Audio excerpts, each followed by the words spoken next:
Yo, what's good, YouTube? You know, it's your boy RNW ZOEBOY with another video. So, today we're reacting to who is Dr. Dre in GTA? No, okay, let's start over. Like the prop, we can say GTA 5 too, but who is Dr. Dre in the Grand Theft Auto 5 universe? So, feel me? We about to be knowing who he is in this 6 minute and 26-second video clip. Feel me? So, yeah, Dre. Alright, YouTube, we're back. So, about to start the video. Feel me? Full screen. I'll wait a couple seconds for this. Feel me? Yeah, Dre. Alone though. February 18th, 1965.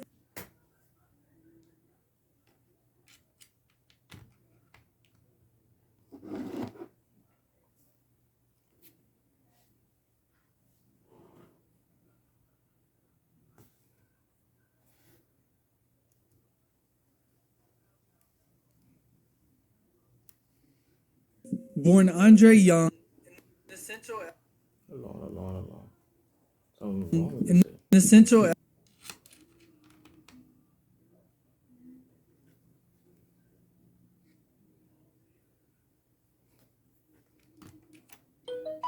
Yo, they say Lil Pamara album out. I never know that, no. That's some weird shit. Like a Tillo bad nigga fall off, bro. Damn. My earphones on. Wait.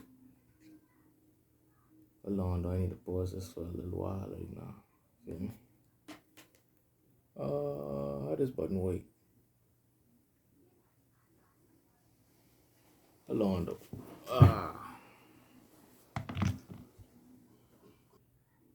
Alright, YouTube, we're back, so yeah. You guys see me with sense?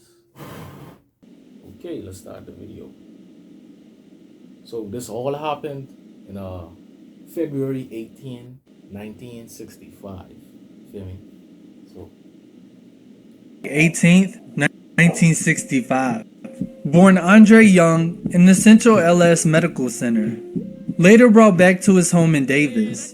Here he would be brought up in a rough neighborhood, surrounded by gangs such as the Ballas and the Families.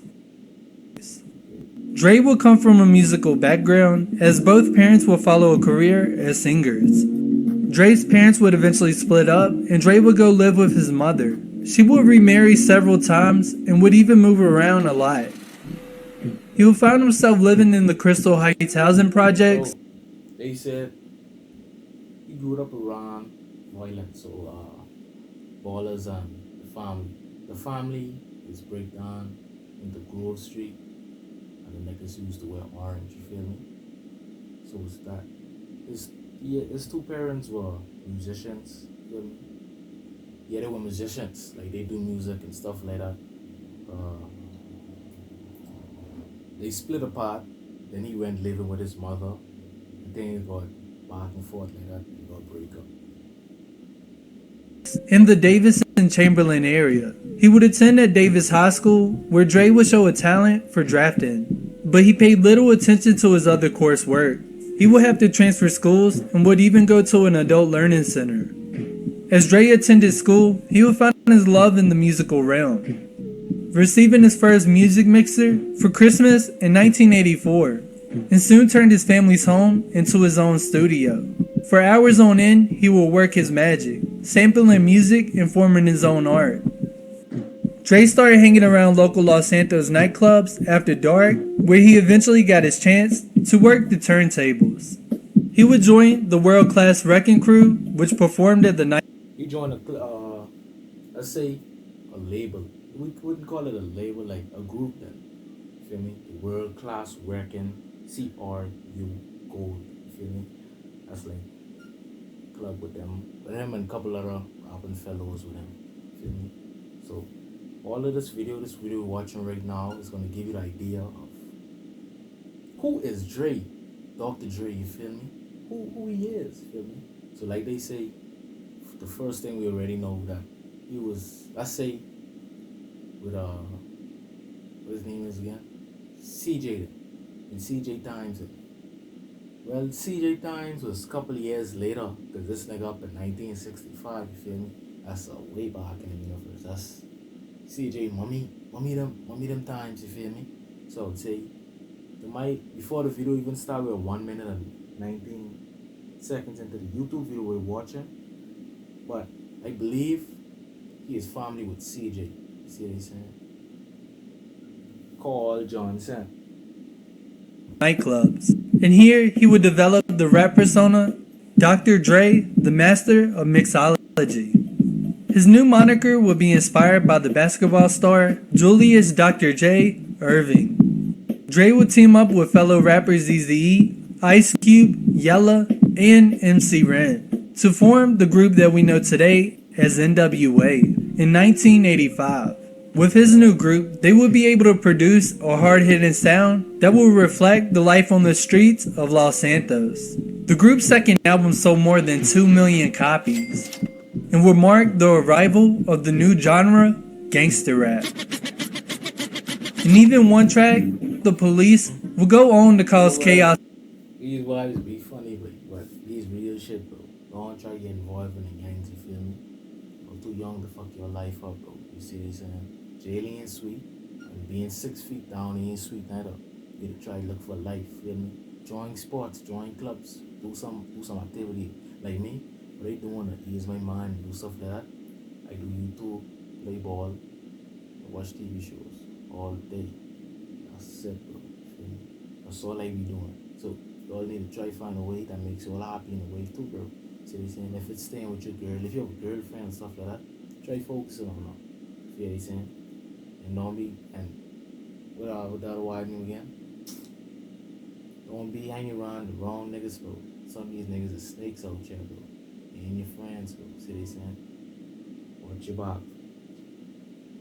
back. In San Andreas. The track would explore tensions between the black community and the LSPD. This track would blow up so much that the FIB would even send out a warning letter to Ruthless Records and fellow companies about the song.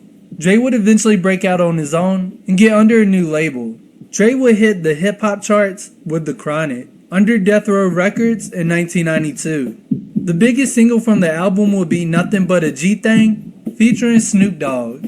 Dre would help introduce G-Funk to the world, which incorporated musical samples and melodies from funk with gangster rap.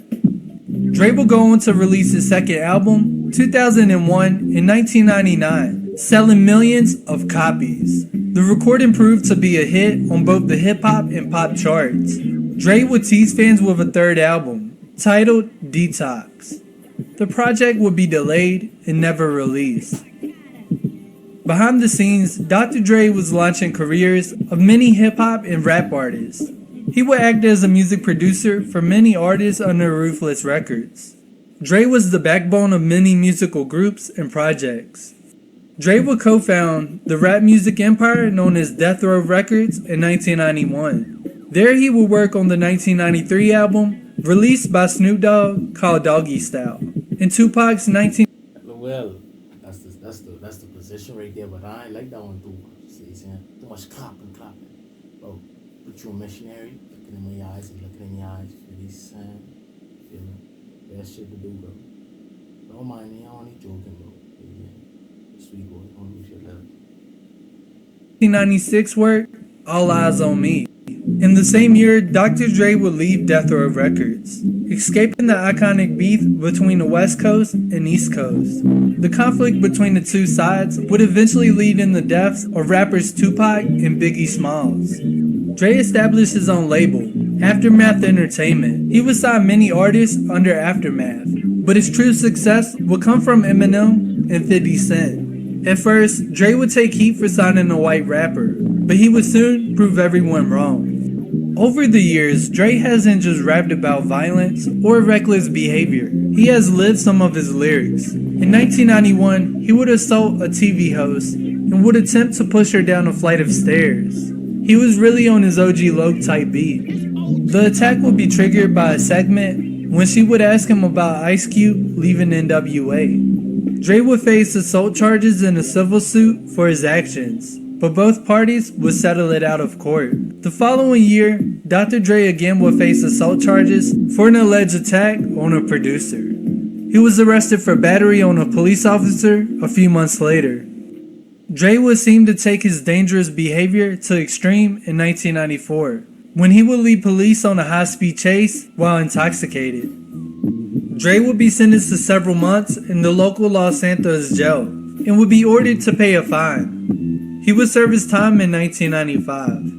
Fast forward in 2008, Dre would launch his own brand, showcasing headphones as seen on The Families, Ballers, and The Average Person, as well as dropping other musical electronics. Living his life in Vinewood Hills. Yeah, The Families, I believe, the Mexican niggas is a part of it. CJ, Orange Family, or whatever you call it, Grove Street. That's three right there. The Mexican niggas, Grove Street, Orange Family, what else? There's a couple other gangs in there. I can't remember. I believe it's 4 or 5. One of them. It's one of them. See what I'm saying? I sleepy, boy.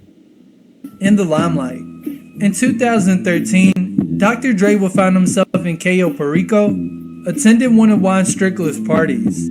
One of his cars would be stolen. The car would contain Dre's phone, full of important data, including unreleased music. This would cause them to cancel their trip, ending in DJ Pooh organizing Sky Storch to take their place in the event. The conflicts of the events would end up forming a relationship with Lamar Davis, Franklin Clinton, and as well as yourself, under the Clinton and Partner Company, through DJ Pooh and Lamar Davis. And for the rest of the story, well, that's to be continued. But before I go, I want to give a...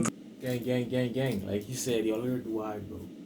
To be continued. If you want to see the part 2, make sure to subscribe. Drop a like. We're trying to hit 2K before 2022 reach, bro. New year, you feel me? Today is the 15th of December. Yo, and guess what movie I can't wait till it come out? Spider-Man, No Way Home, bro. But I can't wait for that to come out. But if Toby, and Andrew Wayne and that, so cut off, bro. I ain't gonna watch that, bro. I ain't gonna watch that with them two niggas saying. Cause what? Bro, I'll be lit. Everyone in the multiverse come together. Cause why would they should have them two in it, bro. Tell you why I would say that. The reason why I would say the niggas should be in it. Goblin, Green Goblin there, the Lizard nigga, Electro, that motherfucking Sandman. The main characters for each of them villains have to be in that, bro. See what I'm saying? They have to be in it or have the you understand what they're trying to say? But we'll see on today, because there's a trailer dropping today. Yeah, they say on the 15th. I know, right? But they say one's supposed to drop. So if that drop, I might post it today, one time for y'all. See what I'm saying? So see y'all niggas next time. Hold on. What's going on here, bro?